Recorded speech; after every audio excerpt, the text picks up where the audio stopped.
language. Now, it's happening in 2 English-speaking regions of Cameroon, the unrest, beginning with lawyers protesting against the use of French in court, soon followed by teachers who've been on strike ever since. Now, they blame Cameroon's central government for imposing the domination of the French language. Well, here's our correspondent, Patrick Fandia.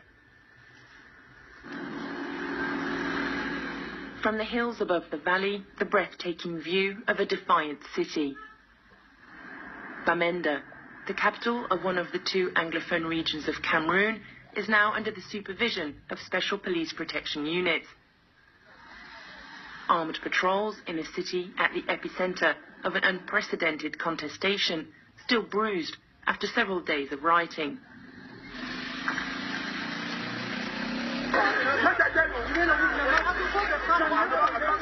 In this amateur video shot by protesters, flames of anger rise above the city.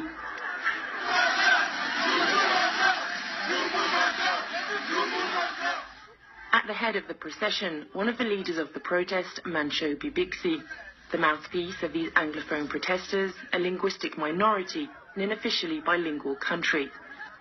A few days later, freed after being arrested, he's still determined to fight in the name of the 20% of Anglophones that feel marginalized by Francophones. Living in a centralized state is out of the question for this activist.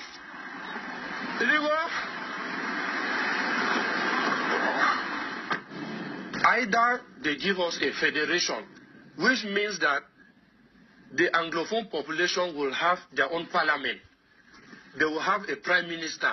And the same thing will be for the Francophone population. And they will live together.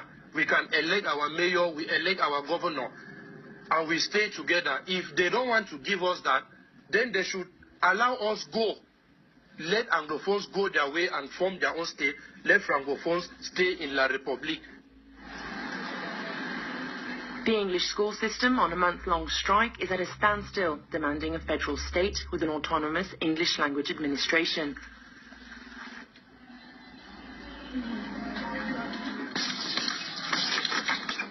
Wilfred Tassang, leader of a powerful teachers' union, is in a standoff with the government after he decreed the closure of schools. A directive that was widely followed, like at this school. For him, there's no backing down without obtaining linguistic preference for English teachers. Our grievances have to do with the fact that the government is training and sending Francophone teachers to teach Anglophone children. And to us, what we use is that they unteach the children. They destroy the children because they teach them in a language that is neither English nor French. On the surface, things seem to have returned to normal in Bamenda, but so far, no agreement's been reached between the Cameroonian government and the Anglophone protesters. Relative calm has returned in the streets despite a burdening tension in the air in this historic opposition stronghold. A few kilometers from the city, an immense estate belonging to the man regarded as the richest of Cameroon, a billionaire Anglophone, reputedly close to the government.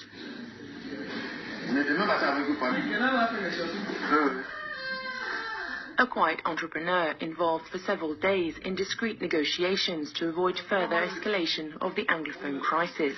The red line: absolutely no federalism in a country with nearly 300 local languages and almost as many ethnic groups.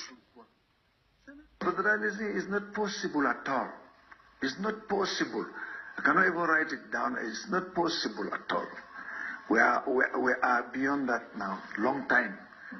It's not possible. When anybody who was asking for federalism, really he doesn't like this Cameroon.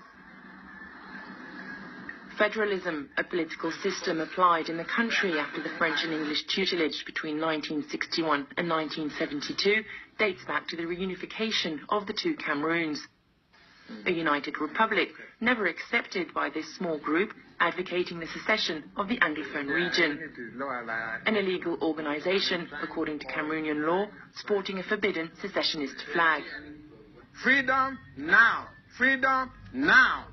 A handful of elderly militants already imprisoned several times still dream of an independent English-speaking country. We are all resolved Certain Cameroonians who are the owners of this land understand it. And that is why the clamor now is for nothing but independence. The Anglophone issue will most likely be a fixture on the Cameroonian political agenda throughout 2017. Special report there for you from Cameroon here on France 24. Going to go to sport now.